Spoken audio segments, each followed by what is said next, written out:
Welcome to universe classes. स्वागत है आपका यूनिवर्स क्लासेस में। देखिए, हम लोग डेली जीके और जेएस का क्वेश्चन कर रहे हैं, जो कि railway, group D, NTPC, SSC, UP police, UP लेखपाल और सुपर टेट और भी सारे जितने भी एग्ज़ाम होते हैं वनडे के, यहाँ तक कि ये क्वेश्चन पीसीएस के लिए भी इम्पोर्टेंट है। आज हमारा दूसरा सेशन है और आपने यदि इसको पहला सेशन नहीं देखा है तो आप जाकर डिस्क्रिप्शन लिंक मिल जाएगा, वहाँ से आप उसको देख सकते हैं।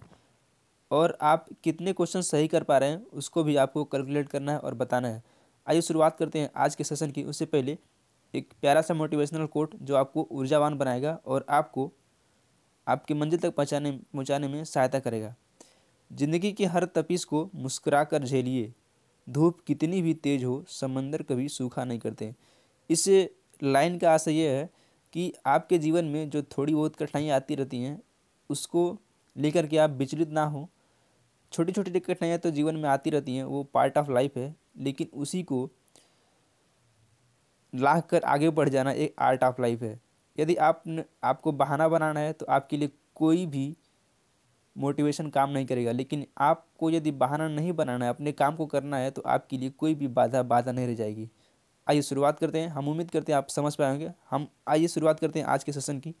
और पहला क्वेश्चन है जो कि हिस्ट्री से। हमने इसमें हिस्ट्री, पॉलिटी और ज्योग्राफी को लिया है, जो कि हिस्ट्री के भारतीय राष्ट्रीय आंदोलन से संबंधित है और जो ज्योग्राफी है वो वर्ल्ड ज्योग्राफी से संबंधित है। आइए देखते हैं पहला क्वेश्चन क्या है।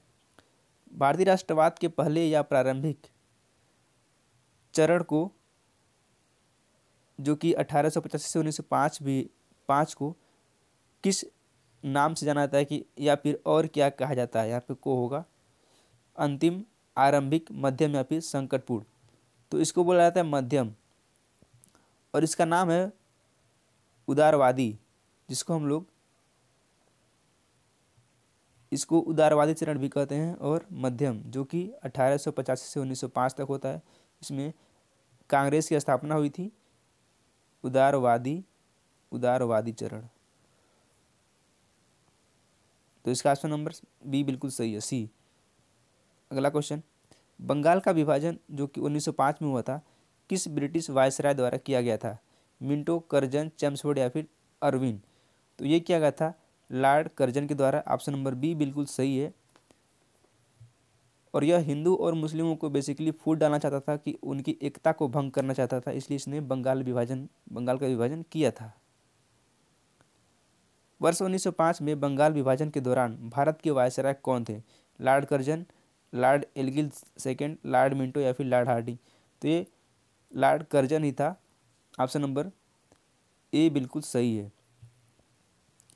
नेक्स्ट क्वेश्चन है, ब्रिटिश भारत सरकार ने बंगाल के विभाजन को लागू करने के निर्णय की घोषणा कब की थी? 7 अगस्त 1905, 19 जुलाई 1905, 16 अक्टूबर 1905 या फिर 1 सितंबर 1905? तो जो घोषणा हुई थी वो हुई थी 16 जुलाई 1905, यानी कि ऑप्शन नंबर बी बिल्कुल सही है। और ये प्रभावी कब से हुआ था? ये प्रभावी हुआ था 16 अक्टूबर 1905 से ये प्रभावी हुआ था। तो जब घोषणा पूछेगा तो 1905, और जब प्रभावी या फिर लागू पूछेगा तो 16 अक्टूबर 1905 होगा। इसका आंसर है ऑप्शन नंबर बी। अगला क्वेश्चन, निम्नलिखित में से किसने बंगाल के विभाजन के विरोध में हुए आंदोलन का नेतृत्व किया था? सुरेंद्रनाथ बनर्जी, CR दास, आशुतोष मुखर्जी या फिर रविंद्रनाथ टैगोर? तो किसने बंगाल विभाजन के विरोध का आंदोलन का नेतृत्व किया था? तो वो किया था सुरेंद्रनाथ बनर्जी ने। ऑप्शन नंबर ए बिल्कुल सही है। और आगे बढ़ते हैं। अंग्रेजों से आज़ादी के लिए लड़ रहे भारतीयों द्वारा उठाई गई शपथ कि वे सिर्फ भारतीय निर्मित सामानों, विशेष रूप से कपड़ों का उपयोग करेंगे, को क्या कहा जाता है? Dash dash. इसका मतलब है क्या कहा जाता है? स्वदेशी आंदोलन, भारत छोड़ो आंदोलन, विदेशी आंदोलन या फिर होम रूल आंदोलन? तो उसको बोला जाता है स्वदेशी आंदोलन।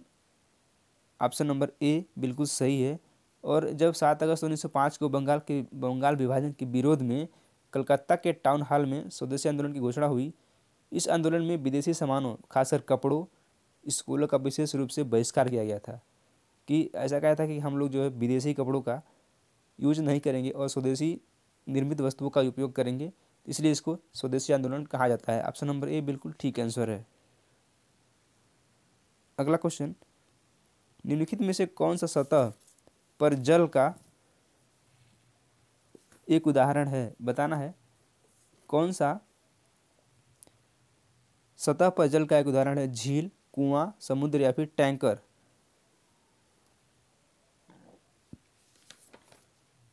तो क्या है, ये है झील। ऑप्शन नंबर ए बिल्कुल ठीक है। निम्नलिखित में से कौन मीठे पानी का सबसे अच्छा स्रोत है। महासागर, सागर, खारा पानी या फिर नदी। तो मीठे पानी का जो सबसे अच्छा स्रोत है वो है नदी। ऑप्शन नंबर डी बिल्कुल सही है। और पृथ्वी के जलमंडल का लगभग 97.5 यानी 97.5% भाग खारे पानी के रूप में समुद्र में मौजूद होता है। यानी कि 97.5% खारा पानी है जो समुद्र में मौजूद होता है। जो 2.5% जल है वही मीठे जल के रूप में उपलब्ध है। लगभग इसको 2.5 से 3% के आसपास हम लोग बोल सकते हैं कि 2.5 से 3% के आसपास ही पानी जो है मीठे जल के रूप में मौजूद है, जो कि नदियों द्वारा बहाया जाता है। नेक्स्ट क्वेश्चन देखेंगे, यूरोप में उच्चतम पर्वत शिखरों में से एक माउंट एल्ब्रस कहाँ स्थित है। जर्मनी, स्विट्जरलैंड, रूस या फिर यूक्रेन। ये स्थित कहाँ पे है, बताना है।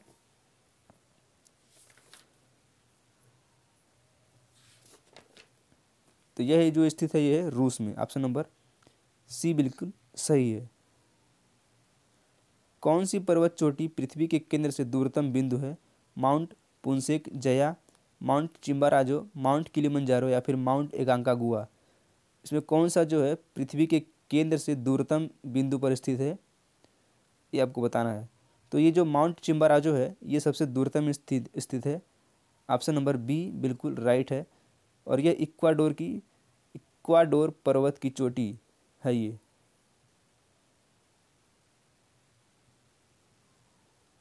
हिमालय के सर्वोच्च शिखर माउंट एवरेस्ट की ऊंचाई कितनी है, इंपॉर्टेंट क्वेश्चन है। 8,200 मीटर, 8,848 मीटर, 8,500 मीटर या फिर 9,000 मीटर। तो यह 8,848 मीटर, कहीं कहीं 8,850 देगा। तो आपको कंफ्यूज नहीं होना है, जो रहेगा उसको लगा देना है।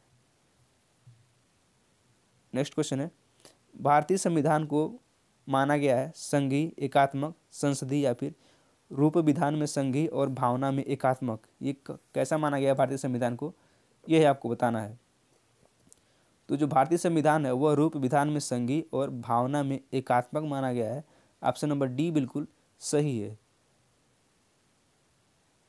और एकात्मक का मतलब क्या होता है, ऐसा संविधान जिसके अंतर्गत सारी शक्तियां एक ही सरकार में निहित होती हैं, उसे एकात्मक बोलते हैं।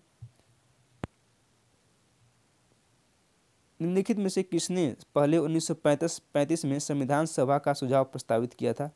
नेहरू, गांधी, जेपी नारायण या फिर एम.एन. राय।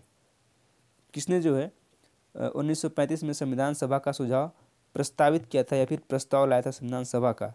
तो ये थे एम.एन. राय। ऑप्शन नंबर डी बिल्कुल ठीक है। नेक्स्ट क्वेश्चन, संविधान सभा की अल्पसंख्यकों की उप समिति के अध्यक्ष का नाम कौन है, नाम क्या है या फिर कौन थे। अल्लादी कृष्णा स्वामी अय्यर, वी पट्टाभिस्तारमैया, एच.सी. मुखर्जी या फिर के.एम. मुंशी। ये कौन थे, ये थे एच.सी. मुखर्जी। ऑप्शन नंबर सी बिल्कुल राइट है, सही है। और जो बी पट्टाभिस्तारमैया हैं ये जो हैं ये हाउस कमेटी के अध्यक्ष थे। के.एम. मुंशी, चलिए आगे बढ़ते हैं। भारत का संविधान सभा द्वारा 21 डेट को अपनाया गया था और 26 जनवरी 1950 को लागू हुआ था। यानी कि अपनाया कब गया था, 29 अक्टूबर 1949, 22 दिसंबर 1949, 26 नवंबर 1949 या फिर 3 जनवरी 1949। तो ये अपनाया गया था 26 नवंबर 1949। ऑप्शन नंबर सी बिल्कुल सही है। और ये जो 26 जनवरी 1950 को लागू हुआ था। तो कंफ्यूज नहीं होना है, जो क्वेश्चन ऑप्शन में रहेगा उसको बताना है। इसमें बेसिकली 2 क्वेश्चन इंक्लूड किया गया है। आइए आगे बढ़ते हैं नेक्स्ट क्वेश्चन और लास्ट इस सेशन का। भारतीय संविधान में कुल कितनी महिला सदस्य थी, 12, 13, 15 या फिर 17। तो भारतीय संविधान में कुल 15 महिला सदस्य थी। और इस तरह से समाप्त होता है आज का सेशन। हम उम्मीद करते हैं आपको ये सेशन पसंद आया होगा। पसंद आए तो वीडियो को लाइक करें और चैनल को सब्सक्राइब जरूर करें, जिससे कि हमारा मोटिवेशन बना रहे। कोई भी सुझाव हो तो कमेंट बॉक्स में कमेंट करके जरूर बताएं। हम मिलेंगे अगली वीडियो में, तब तक के लिए अपना ख्याल रखें, मस्त रहें, पढ़ते रहें। जय हिंद, जय भारत।